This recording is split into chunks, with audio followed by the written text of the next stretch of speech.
Good morning from London. Good morning. Tuloy, pasensya na lang.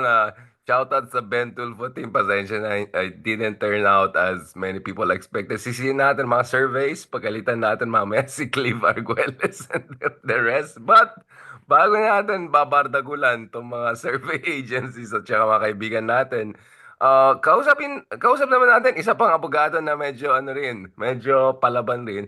So kahapon we had Attorney Conti to discuss, of course, our favorite man of the moment, Harry Roque's warrant of arrest, and how could that affect not only his moral ascendancy but his legal status in Europe. But importantly, pinag-usapan din natin yung case, or I don't know, is it a non-case case ni Ma'am Leila de Lima because she's headed for joining the prosecution team against Sara Duterte kung saan tuloy-tuloy itong at least trial for the sake of people seeing the evidence. But eto, biglang may, I don't know, they call it 11th hour, 12th hour, past 12th hour, we're not sure about what was written about the third case, about acquittal case. So, to make sense out of this, sabi ko, kawawa naman si Attorney Contest, si Justice Carpio on Monday. Kausapin muna natin yung sarili niyang legal counsel, mga fellow IBAG boys. Kamusta Kapsat, Attorney De Leon? Buhay pa ka ba kayo dyan? How do you Ay, feel, bag na by ay the way, bag. about elections? How do you feel about elections? Maraming mixed feelings, no? Well, ako, nag-election lawyering ako, no? Since 2019, I've been deployed in Zamboanga del Norte. And doon, maganda kasi nanalo lahat yung mga kliyente ko.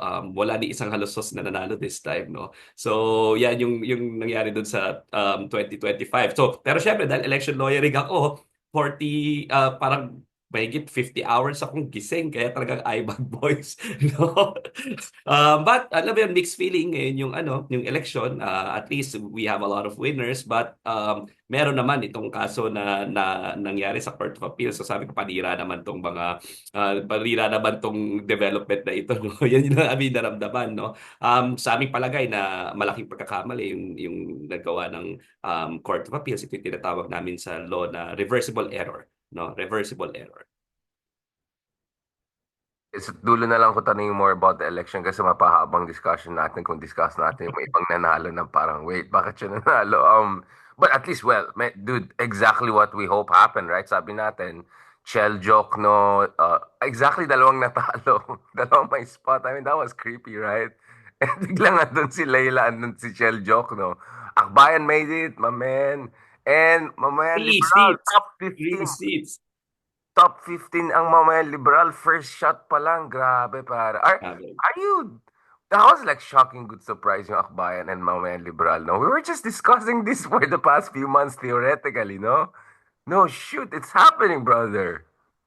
Well, very, very, very clear na I think hindi naman sinasabi kasi sila, ano ba, the Philippines is healing, ano ba, ang dami nagbago ng isip. I don't think so. Partly siguro, no, naging effective siguro yung campaign, pero there is, I think, the cynic in me, baka sa akin is, iniisip ko baka there was a demographic change. Ibig sabihin talagang ang laki nung pumasok na Gen Z, and it was and yung millennial, 'di ba? Millennials, maraming boto, 'di ba? And talagang 63% sila of the voting population. Kasi kung titingnan mo for the senatorial run, kung nung presidential run, ang vote ni BBM 22.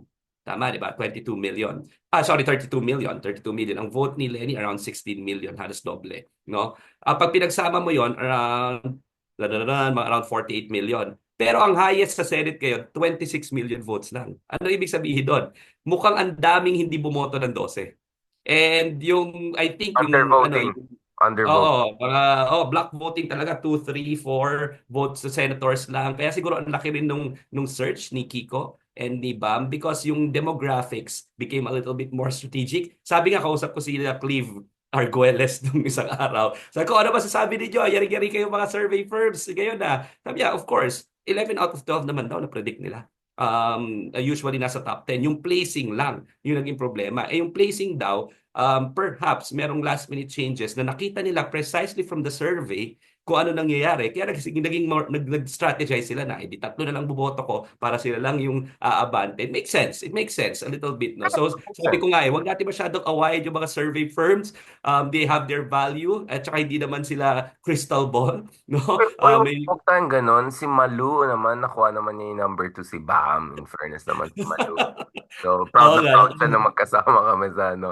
Pero ang kiniredit ko yung isang consumer sentiment company, hindi ko sinabi yung pangalan, na parang nakuha nila exactly perfect yung internal survey sila. Oo, So, talaga. yung nakita ko parang, wait, what? At based dun sa internal surveys nila, just to reinforce your argument, up to 21% ng mga Gen Z and millennials make decision on the election day. On the election day. Talaga nakaka-capture yan ng mga surveys na mga 2 weeks, 1 week before pare. So that Kaya means yung mga 11th hour ng mga hanasyan-nasyan, tsaka yung mga gulo na yan, tumulong talaga. Whether ito yung mga children na akbayan, whether ito yung mga ML or ito yung mga senatorial. Ano. So, and as we expected, grabe, in fairness, kurut-kurut work kasi both dun sa DDS PDP laban, nandun si Kiko Bam, andun din sila sa alyansa. So they were able to get from both sides. So in fairness, their kurut-kurut strategy plays safe. Like, it really paid off big time. But before we go into election, just since you're in your cynical mode, isang cynical theory. Wala akong sinasabi.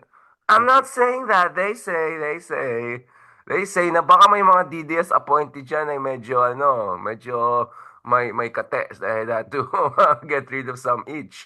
Kaya biglang, kasi the date of this weird situation, this weird legal situation is, to put it mildly, too coincidental, some would say, kasi yung iba sabi nila April 30 ba daw dapat lumabas yan, tapos ngayon lang na-leak. Well, so what are the facts of the case here? Kailan ba talaga lumabas itong ruling na to? Ngayon lang ba lumabas sa media or ngayon lang talaga lumabas yung ruling? Kasi parang, wait, election na, bigla may ganun bigla. And in terms of facts of the case, is it a questioning of how the decision was packaged or inevitably questioning the decision itself? And what is there a precedence for this? Parang weird eh. Sorry medyo well, they say wala tayong sinasabi. They say not walang kalalabas lang talaga. So sa experience naman namin, normal naman na may delay dun sa promulgation, no. Pero of course, marami nagsasabi na bakit ngayon lumabas yan nung na-appoint si Laila. Pero it may be just a matter of timing or coincidence. We cannot say for sure, no. pero But what what is about yung sinasabi na Duterte appointed daw yung mga iba ganyan? Unfair, di ba? well, yeah, yung ponente, Mm. as I remember correctly, no, is indeed a Duterte appointee. Meron yung article sa Rappler na nakita namin na siya yung in-appoint right after parang nung a month before matapos yung term ni Rodrigo Duterte. But that is 12 beside the hour point. appointee, ganun, 12. Pointer. Pero that is ako. Sa akin, it might just also be another coincidence, no? Or it might be a factor. No, we cannot say for sure. Pero para sa aming mga abogado ni Laila de Lima, tingnan rin natin the way it was written, no? And para sa amin, talagang the Court of Appeals committed what we call a reversible error. Why? Kasi una, merong constitutional proscription against double jeopardy. Hindi pwede mong ibalik yung kaso for the same information para bang ibabalik mo na yung kaso at i-remand mo tapos na yung ginawa ng trial judge, no. Second, wala pa po kami nakikitang time na in a criminal case at wala kami makitang precedent in a criminal case ibabalik mo sa baba on a writ of certiorari para ayusin yung pagkasulat, no. It's like a literary criticism. Parang yung editor mo nag-comment nung publish na tapos na yung parang naging bestseller na Oo, yung libro mo. Ay, by the way, paayos natin yung F typo. oo. Parang literary criticism, kumbaga, no, yung pagkasulat hindi nagustuhan, no. Kaya feeling namin reversible error siya kasi wala ngang precedent, no. So assuming na ibabalik nga sa baba yung kaso, hindi rin magkakaroon ng retrial kasi nga tapos na yung ginawa ng judge. So at wala namang sinabi nung sa desisyon ng Court of Appeals na mali yung acquittal. Wala nakalagay na hindi dapat na-acquit si Laila de Lima. Walang pinoint out na evidence kung bakit may strong evidence. Walang sinabi na hindi dapat siya in-acquit. Ang sinabi, kulang yung pagkasulat mo when it comes to two things. The first one is ano exactly yung recantation. gusto niya i-quote doon, nasa records naman yun ng case. So pwede namang nilagay na yun sa decision ng Court of Appeals na tinignan niya yung ano, ito yung recantation. At pangalawa, ano ba yung elements ng crime at bakit naapektuhan yung elements of crime ng recantation. Now, it makes it a little bit more logical. Pero balikan natin yung sa RTC decision. Kasi bago ka makaakyat sa Court of Appeals, ang tinatawag natin sa writ of certiorari, grave abuse of discretion amounting to lack or excess of jurisdiction, not just an error. An error cannot be corrected by certiorari, ha? An error cannot be corrected by certiorari. Ang kailangan, grave abuse of discretion. So for example, ang sinabi ng court, convicted ka kasi ang pangit mo. Grave abuse of discretion yon. Hindi pwede yun. Grave abuse of discretion, di ba?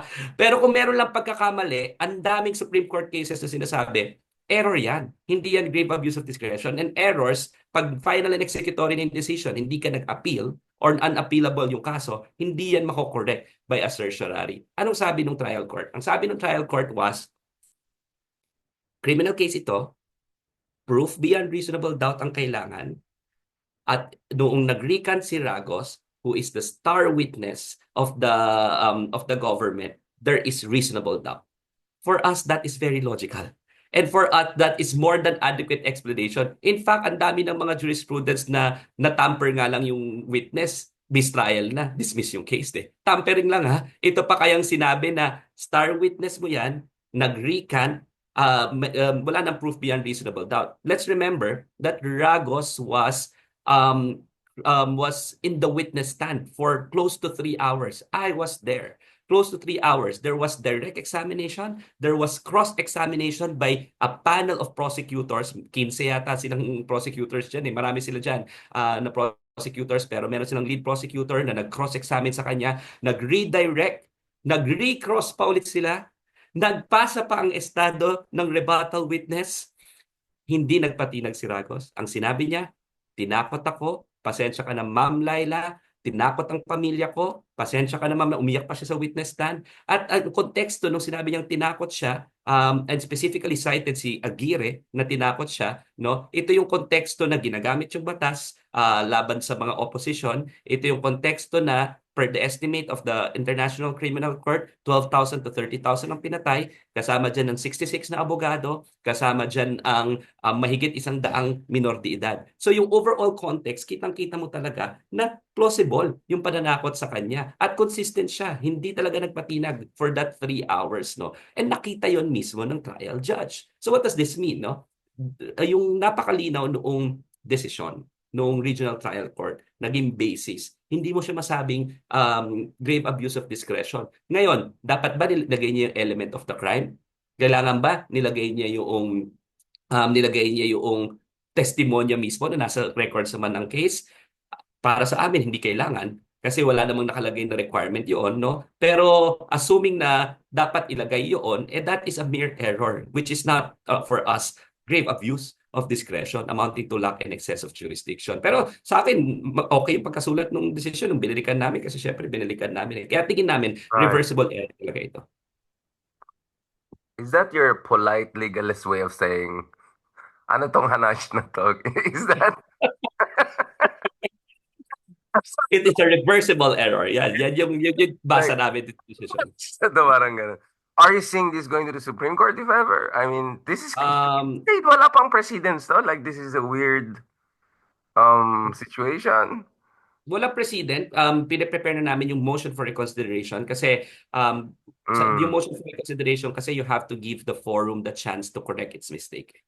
Kasi lahat naman tayo, there's no such thing as a perfect person or even the justice system is composed of imperfect human beings. So kailangan ipakita mo sa kanila bakit kayo nagkamali and you should be given the chance to correct your mistake, no? So we're preparing for a motion for reconsideration. Pero kahapon, first time namin ulit ha, dati every week at saka twice a week pa 8:30 ng umaga yung hearing kaya alas 6 pa lang magkakasama na kami yung defense panel, di ba, magkakasama every week, kakapagod as in sobra na-acquit na siya. So sabi nga namin pagdating namin typically andun yung paborito naming sinigang, galunggong, tsaka laing, yun ang kinakain namin lagi. Yung ulit kinain namin, sabi, na-miss lang yata natin yung isa't isa medyo nag-nostalgia kayo.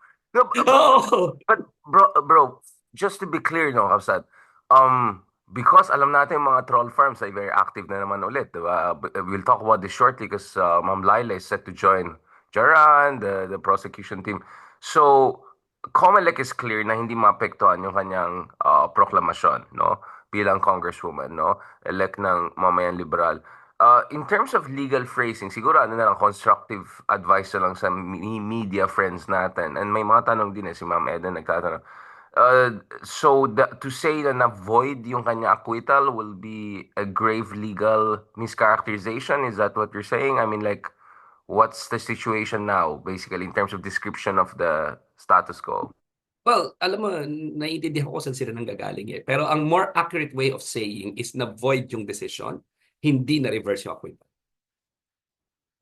Na void yung decision kasi yung the way it was Medyo written, hindi na postmodern. reverse yung acquittal. Kasi yung decision, meron siyang part na eh, di ba? Yung opinion section and yung Right. dispositive portion. Yung opinion section yung sinasabi nila na parang gandahan mo yung pagkasulat. Pero the dispositive Yeah, yeah. portion was not reversed. Was not reversed, no? So na-void yung decision the way it was written, pero yung acquittal, walang sinabing na reverse, no? So we have to be At a saka little bit double more. jeopardy, di ba? Yung parang you have to yeah, exactly. Yeah, oo. So Um, very very ano 'yan, very important 'yan, no. Yung pala yung sasabihin ko sinasabi ko, mm, yun nga nung nagkita-kita kami kahapon ulit, we were trying to decide although we're preparing for motion for reconsideration, kung motion for reconsideration ba ang aming ifa-file or let it be. Kasi possible din na let it be kasi pagbaba naman hindi naman nila pwedeng ikulong si Laila de Lima, hindi bakit naman babaguhin ng judge yung kanyang desisyon acquitted yeah. na at hindi niya rin pwede baguhin. Hindi niya rin pwede baguhin without being, liable. Kasi inakwit mo na eh, 'di ba? Hindi rin naman sinabi ng Court of Appeals na hindi mo pwedeng i-acquit. So, i-rewrite niya na yung decision niya. Pero pwede rin kasing just let it be kasi hindi naman kami prejudiced by the Yeah. decision. In fact, pagka binaba, rewrite niya, pagandahin niya pala yung decision, 'di ba? Di okay lang. So, we're still weighing this until next week. Oh, anyway, we have 15 days, but we're already writing the motion for reconsideration.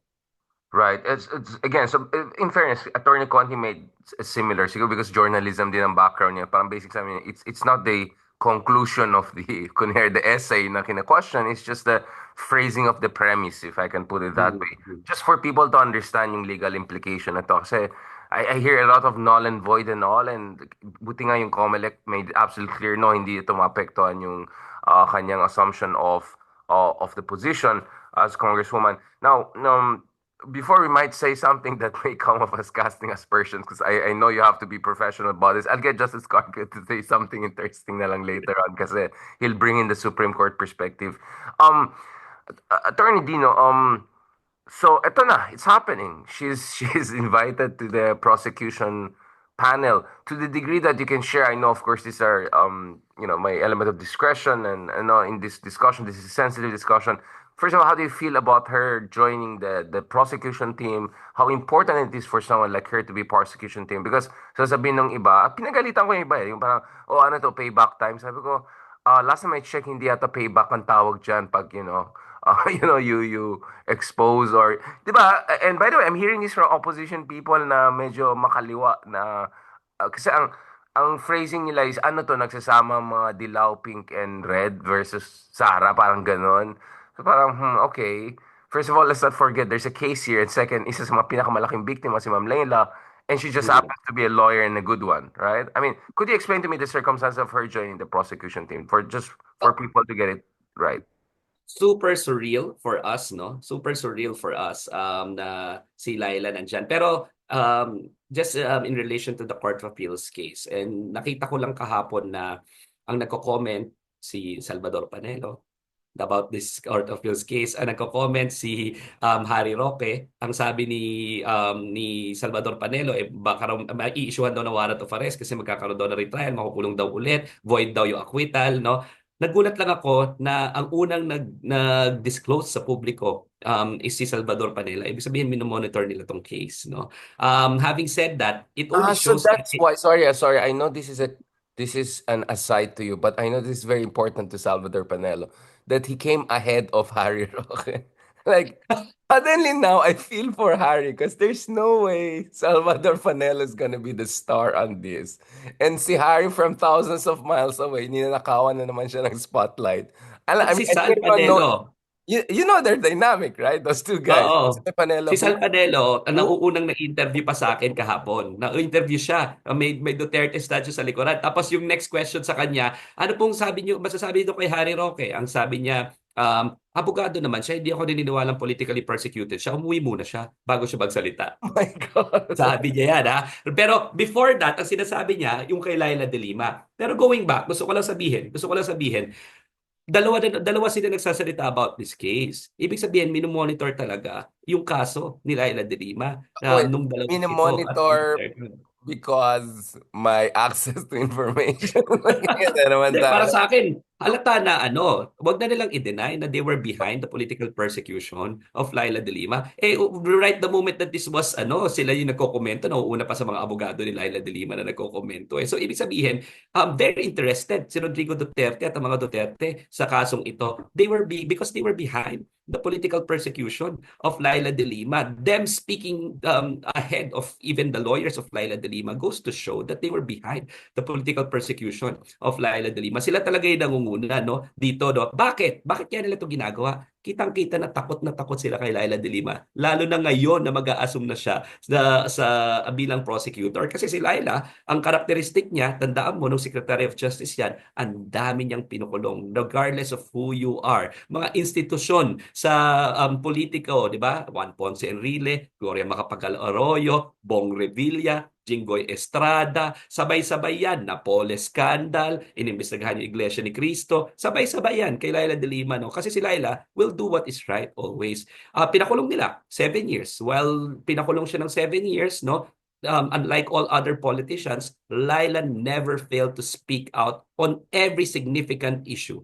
From jail, maglalabas yan ng dispatch, lahat from the West Philippine Sea to the Parmali scandal to the extrajudicial killings, everything, all significant issues from jail, maglalabas siya ng dispatch na handwritten, no? And then from jail, nakapagsulat pa rin siya ng most significant laws as principal author, hindi nagkikiride lang, principal author for Peace Act, and based on the United Nations metrics, ang daming na-uplift niyan from poverty kasi hindi yan lang yan ayuda na bibigay sa mga political allies, but rather it's conditional cash transfer and kailangan mo ma-fulfill yung certain criteria through the community-based monitoring system, which is another law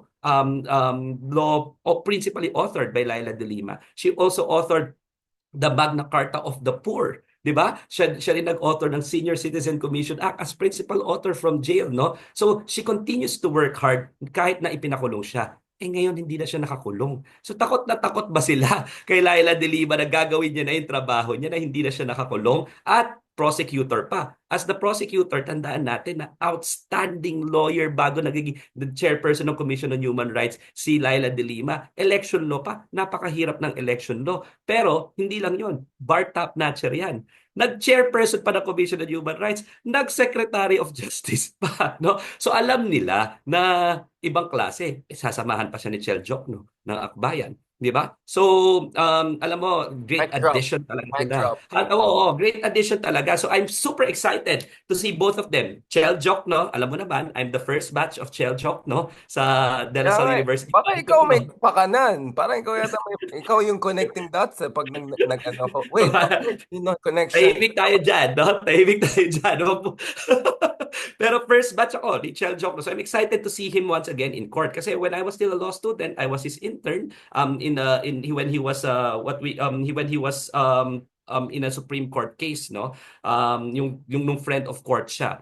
In one case, I was part of his team, no? And then nakita ko siya nag-argue doon, nakita ko na rin siya in trial court, and I'm excited to see him again in action with Laila Lima and the rest of the panel of prosecutors. I know last week si Laila already requested the records. The day na he accepted, he already requested for the records of the entire case because she said she's going to study it na. Ganyan kasi si Laila eh. Si Laila, alam mo, I've been working with her. Talagang masino, detail-oriented. Gusto niya talaga inaaral lahat Philosophy. from the missing dot, as in period, makikita niya As in, comma, makikita niya, no? Pati yung mga pleadings niya, ang hirap na yung na abogado niya kami, yung kliyente mo, magaling na abogada rin, ha, na maraming oras kasi nakakulong. So, alam mo yun, talagang lahat ng mga pleadings na-review, lahat ng mga posts na-review, lahat ng legislations na-review, handwritten, masinop, meticulosan, no? So, excited ako dyan dahil nung ni-request niya yung case records, alam ko, mag-aaral na si ma'am at sisimulan niya na. Hindi siya yung katulad ng ibang tao na ano lang na on the go, spontaneity. Si ma'am, she can do spontaneous, pero she will always study beforehand. Oh, meticulous and systematic. I think she's one of the few persons in the past 10 years na nag-handwritten din ako na letter sa kanya. Ito yung time na nasa detention siya, di ba? I think it was her Really. birthday or something. So lahat, the friends and all, lahat kami nagsulat ng handwritten. Ako naman para sana maintindihan niya yung sinulat ko. You know, actually, what I wrote to her is there was this very beautiful Turkish Persian children's story. It's called something like parang the black fish or something like that. I'll just make it very quick. Parang it's a story of fish, a small fish inside the parang a river or ravine or something like that, diba? And then yung fish na yan, parang ma-realize niya, parang there's something wrong with this ravine and all, and then parang I want to break out, right? I want to break out, I want to go somewhere else. And then the frogs are bullying him, wala kang mapuntahan, you're a loser, ganun, ganun. Along the way, there's a journey. Eventually, pupunta siya sa ocean, right?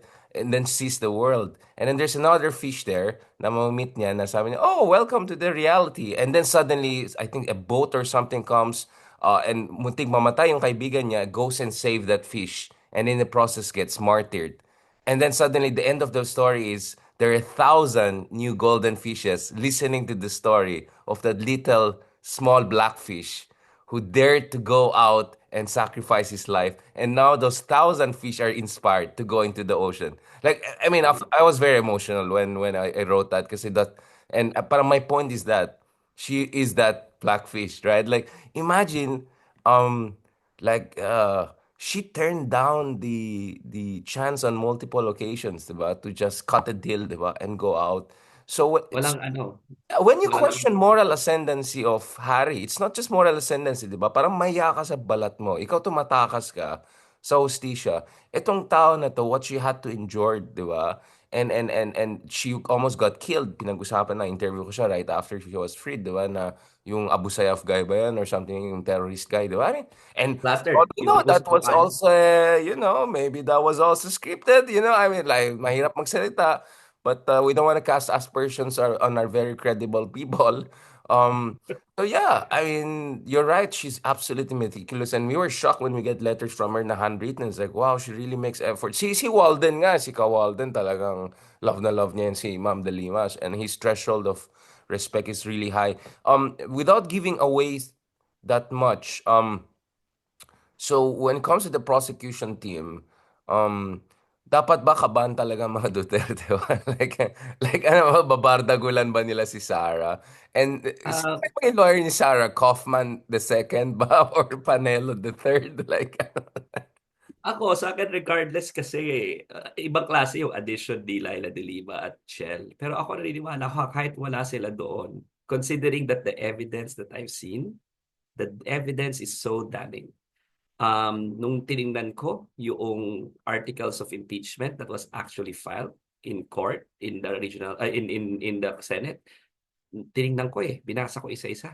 Sabi ko, to be fair, this was well written.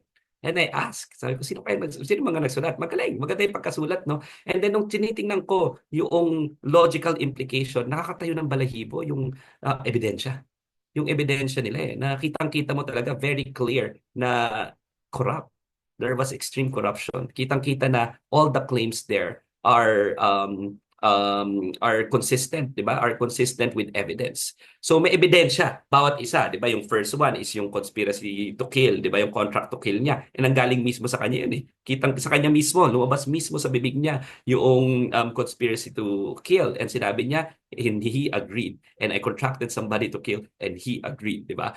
Yung pangalawa doon, 'di ba? Yung very clear yung corruption doon sa confidential funds na inubos mo 1 million plus a day for safe houses for 8 days or 11 days kasama ang Christmas, New Year at Rizal Day. Tapos kahit na mag-book ka ng 100 hotel sa Okada para hindi mo mauubos 'yan sa isang araw. So saan napunta yung perang 'yan? Tapos yung liquidation and na ginawa is Chinichirya, yung pangalan. Piatos, Nova, 'di ba, Oishi, lahat na Chinichirya May Kasim, Mickey pagkain, gutom. Mango. Mickey Oo. Mango talaga hindi ko kaya. Mickey Mango. Gutom yung ano, tapos pare-pareho yung tinta, pare-pareho yung tinta, pare-pareho yung handwriting, pati yung signatures halos pare-pareho, no? Talagang binaboy yung liquidation, no? Pangatlo, yung sa DepEd, 'di ba? Yung procurement process nila. Grabe yung ginawa, no? Na para sa automation na nga ng mga computer ng bata. At ito yung ano niya, USEC niya at dati niyang isa sa pinaka-close friends niya nagsabi na pinapadoktor yung procurement sa DepEd, no? Na para bang may educational crisis nang nanakawan mo pa yung education ng edukasyon ng mga bata. Yan ang pinaka-grim na kasalanan na edukasyon ng bata yung ng mga bata yung ninanakawan mo. Pang-apat, yung 2 billion pesos na pumasok sa bangko nilang dalawa ni Rodrigo Duterte na kahit na anong gawin mo hindi magiging magtatali sa capabilities nila when it comes to income kasi wala naman silang negosyo bukod siguro sa gobyerno na ginagawang negosyo ang gobyerno, di ba? Wala naman silang negosyo. Pogo. So paano Just kidding. so paano mo Joke justify lang, joke yun? lang. Oo, tapos yung sa testimony nila Cañas mismo na kasama siya sa nagpatupad at meron pa siya mga suggestions kung paano i-carry out yung patayan, malawakang patayan sa Davao at yung Davao Death Squad, no. So lahat yun kung mapapansin mo, may ebidensya, may trail. Pati nga yung liquidation noong confidential funds, 1,300 doon, chinek kung may pangalan sa Philippine Statistics Authority. Wala. Walang pangalan, walang birth certificate. Sino itong mga mahikang uwishi na ito at Nova at Chichirya? Ewan ko kung may VCAT pa. Alam mo yun? So talagang kitang-kita mo na grabe yung trail of evidence backed by testimonies of people, backed by logical and natural implication of things. Tapos sasabahan mo pa ng magaling na abogado na magpipresenta ng lohika na ito. I think I think it's gonna be an interesting impeachment trial. Not only because it's the truth, no, but because it's something na hindi mo matatawag na political persecution dahil ang makikita mo yung mga magpipresenta ng ebidensya at yung mga tao na ebidensya mismo magbibigay ng testimonya were very close to Sara Duterte too. 'Di ba? Tapos yung mga tao magpipresenta ng ebidensya are not even natural allies. 'Di ba? Andyan si Laila at si Shell. Tapos yung mga ibang politicians na galing sa administration, meron dyan mga dating Duterte supporters. They're not all natural allies. Pero they're all standing up for the truth in this particular instance. So, grabe yung composition. I think hopefully it's gonna be a credible proceedings. Ang importante lang sana dito is, I know for a fact na meron naman tayo lahat na sinusuportahan ng mga personalidad. Meron tayong mga sinusuportahang kandidato. Ang apela natin, of course, sa Senado is regardless of the personalities, regardless of your political base, ang importante dito is tingnan muna natin ang ebidensya. Which Because is the what trial Bongo is... said also, which is interesting. Which is what even Bongo said. Although wala ko Yeah, sa... yeah.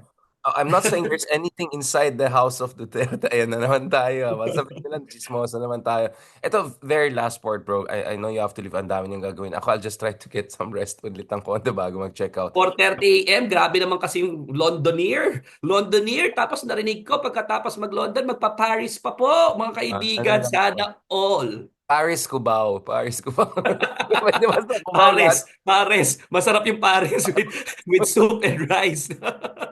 Kaya nga pag si Lord, di ba, Harvard, Cubao, yung mga ganun.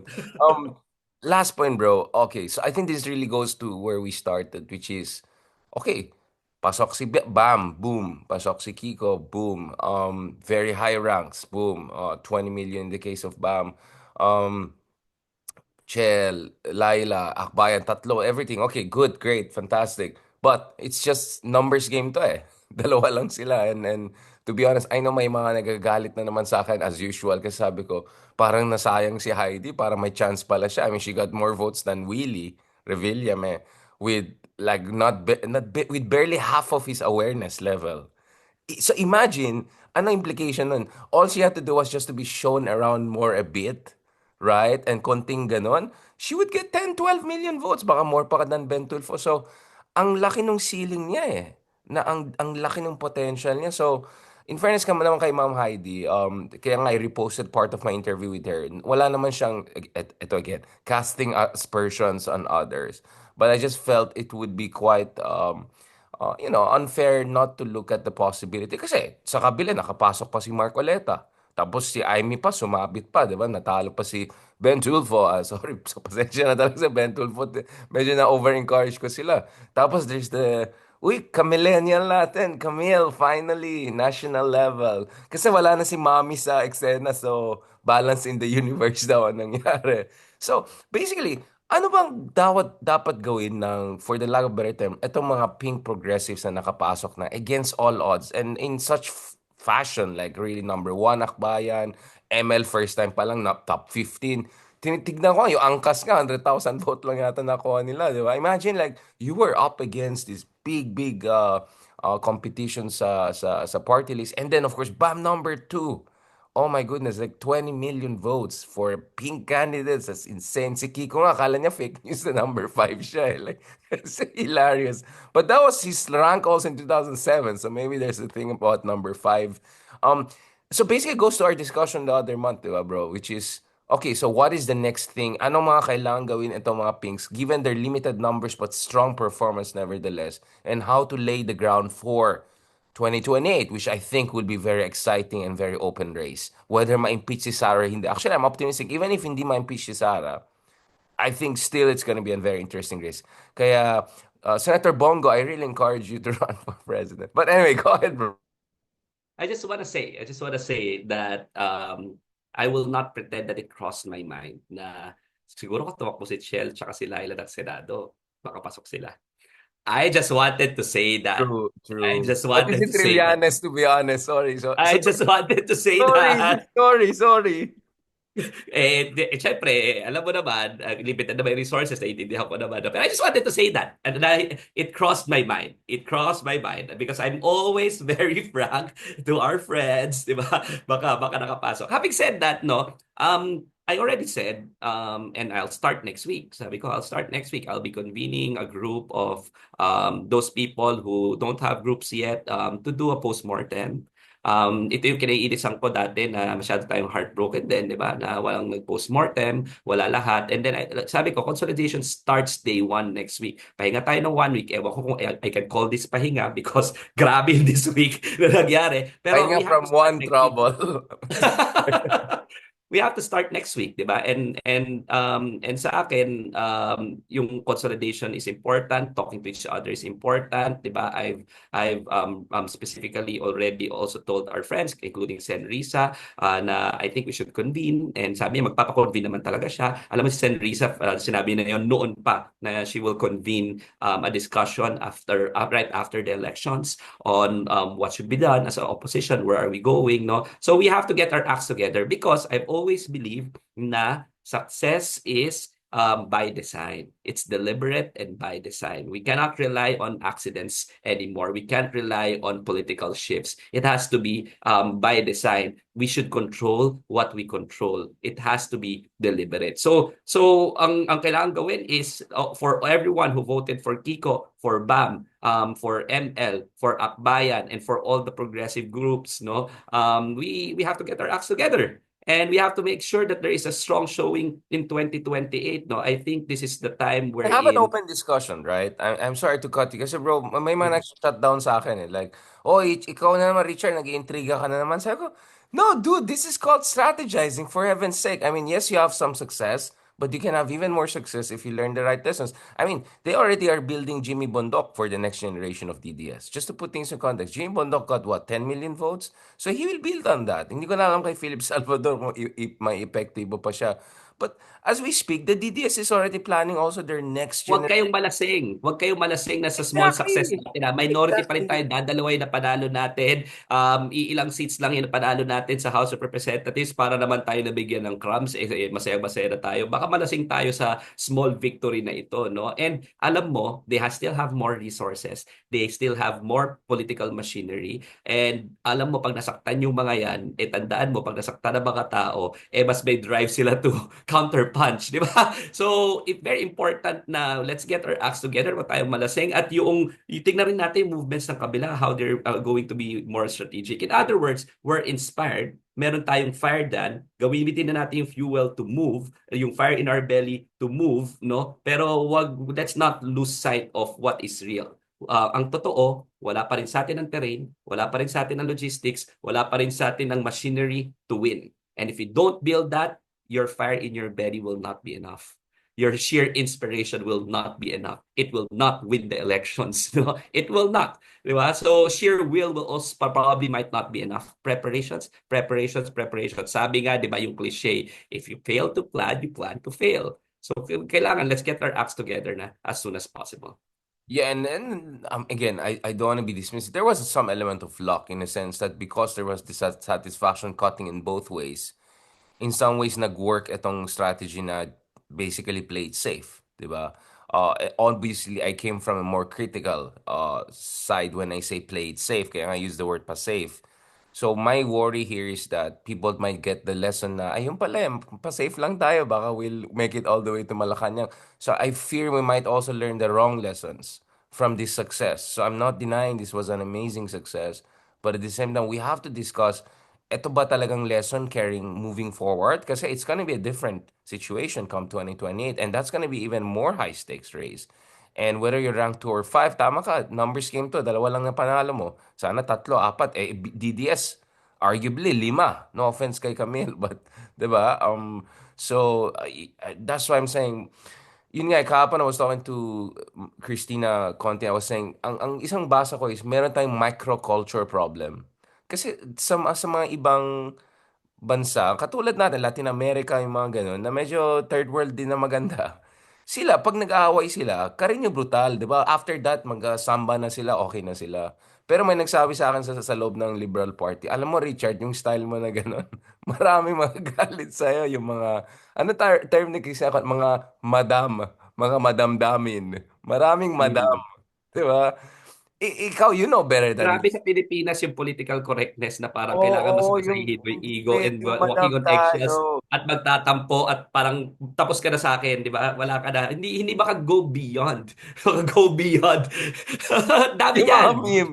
Oh, Yung Diyos mga meme. ko. Celebrate, yes. Yeah, Criticize post-mortem, no. even 'di ba dun sa mga Robredo People's Council, yung mga RPC, nung pagbabalik kami pag maglalapag kami, nababalitaan namin bago kami lumapag, nag-aaway-away sila. Tapos ang hirap na mag-organize afterwards. Tapos merong mga dinamdam yun even after yung mga pag-aaway. I think no, naiintindihan pa naman yung emotions pero let's go beyond that. And we have to focus in the game, 'di ba? We have to make sure na alam mo magkakampi tayo dito. Pag ako nagkakainitan, ang una ko na sasabihin kagad, by the way, magkakampi tayo ha. Baka makalimutan mo.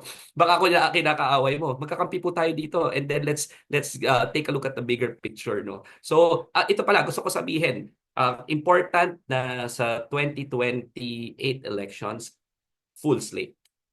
Sawang-sawa na ako yung mga Ocho Diretso, may mga 100%. adopted, full slate, kahit anong mangyari, full slate. We have to have 12 principals in the Senate, 'di ba? We have to have yung congressmen na talagang part of the party, 'di ba? President, Vice President na maaga pa lang nagmo-mobilize na. That note, thank you so much, Kapsat. Bago pa lumaki yung eyebags natin, I think we have to close the shop. But let me tell you what, maraming nagising sa conversation natin, including mga ka-time zone ko dito. Parang, wait. I was not ready for that. Kakape lang muna mag-English tea lang ng konti pa ganyan.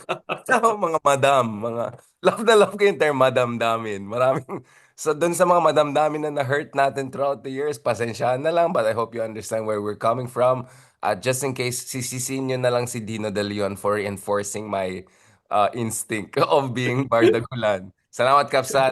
And talk to you soon next week, God willing. And let's talk. Yeah, let's talk 2028. It's time to do it. So right after this, We'll look forward to your Paris pictures and lives. Paris, Cubao. Paris, Cubao.